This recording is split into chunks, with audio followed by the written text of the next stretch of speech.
Hello, my bad. My name is Sannie from class LA66, subject Introduction to International Political Economy. So for this final exam, there are three learning outcomes that I have to achieve, which is LO1, knowledge, identify the history of the development of the international trade during the golden age until 21st centuries and the growing of international business activities. For example, long time ago we could not buy goods directly from other countries, but now we can buy goods from other countries just with a handphone and even directly send them to our doorstep. It is the result of development of our economic activities and integrity. LO3, comprehension, illustrate the government's international trade and business policy and their influence on the global economy. For example, countries make bilateral and multilateral agreement and making tariff much more cheaper between them, such as NAFTA, ASEAN, and etc. Analysis, LO4 analysis, analyze the international trade and business phenomena and their contemporary development of today. For example, e-commerce. As technology develops, now we can buy goods from anywhere and anytime via e-commerce. The topic that I choose for this final exam is mercantilism, with the study case Indonesia nickel export ban policy.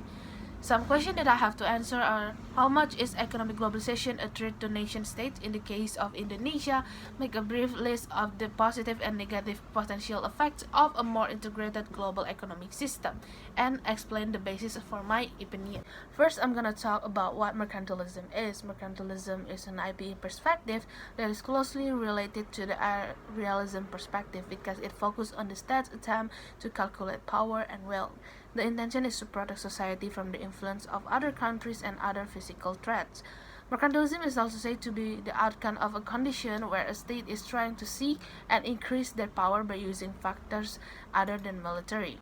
And then what is globalization? Based on Peterson Institute of International Economic, globalization is the word used to describe the growing interdependence of the world economies, cultures, population brought by cross-border trade in goods, service, technology, flows of investment, people, and information. Countries has built economic partnership to facilitate this movement over many centuries. There's also the neo-mercantilism perspective. This perspective is basically a mercantilism perspective that needs to face globalization situation. This is because neo-mercantilism perspective born of the increasing complexity of interdependence in the global market. Neo-mercantilism means that state will use variety of aspects and instruments to secure their interests, different from classical mercantilism that only focus on utilizing export and limiting import in order to maintain the state security and to protect the interests of certain groups of the society. In neo-mercantilism, there are two types of policy that can be taken, such as strategic resource policy and industrial and infrastructure policy.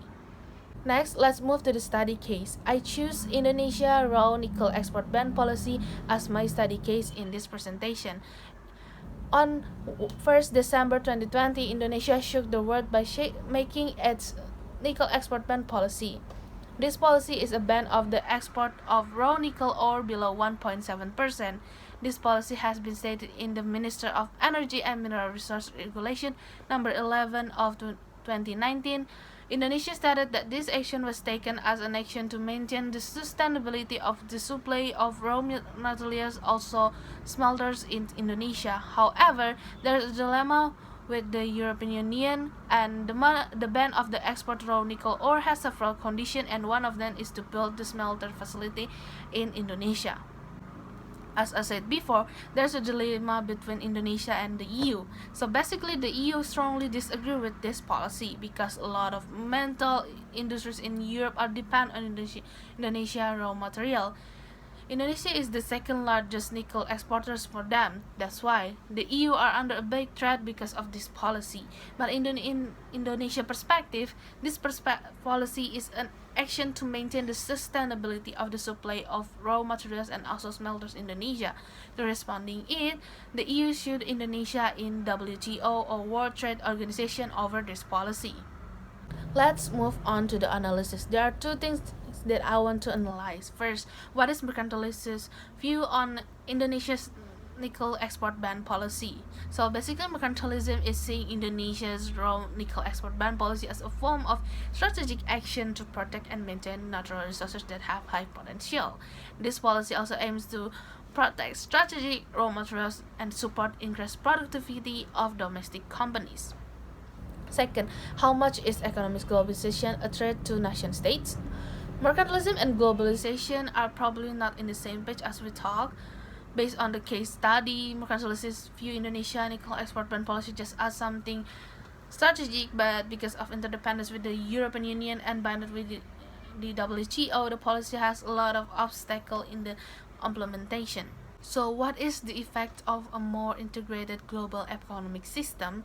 There are two types of effects, such as positive and negative effects. First, positive: access to a larger market allow businesses to source raw materials with the most cheap price, which is the same as the metal industry in the EU that using Indonesia's raw materials with cheap price. And then Indonesia also using integrated global economic concept by implementing the raw nickel ban policy. As in the policy, the ban of the export raw nickel ore has several conditions, and one of them is to build a smelter facility in Indonesia. This will create job creation, investment, and also transferring touch and knowledge. And then, based on the study case, some negative effects that we can feel is first limiting countries' potential, spillover effects. For example, when Russia and Ukraine war occurred, the price of oil highly increased in around the world as Russia being the third largest oil producer in the world. And then intensified competition. Globalization may contribute to income disparity and inequality between the more educated and less educated member of a society. This means that unskilled workers may be affected by declining wages, which are under constant pressure from globalization. So the conclusion is mercantilism may see globalization as a challenge and new threat. But as time goes on, mercantilism becomes more adapted to globalization, and that's why new mercantilism was born.